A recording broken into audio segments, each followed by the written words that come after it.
You know very well, noun means name of person, place, animal and things.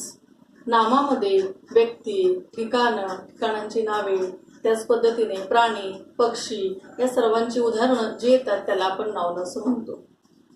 Now we are going to see two types of noun. First is countable noun and second is uncountable noun. Countable means तुम्हाला माहिती आहे सर्वांना मोजता येण्यासारखे आणि uncountable म्हणजे जे मोजता येत नाही असे.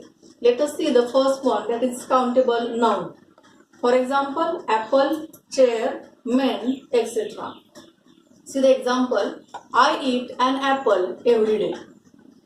देर are 5 apples in the basket. I eat an apple means दररोज मी एक सफरचंद खातो किंवा खाते.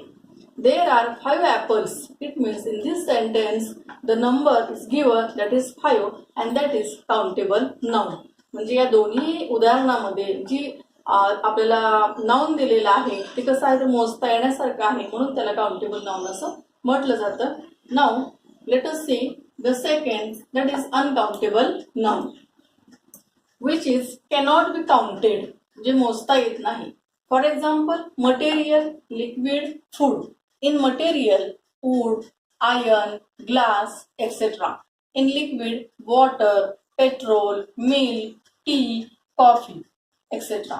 Food, butter, sugar, rice, wheat, etc. See the example of uncountable noun. I eat rice every day. म्हणजे मी दररोज भात खातो किंवा खाते. या ठिकाणी आपण असं म्हणू शकत नाही I eat 2 rice every day.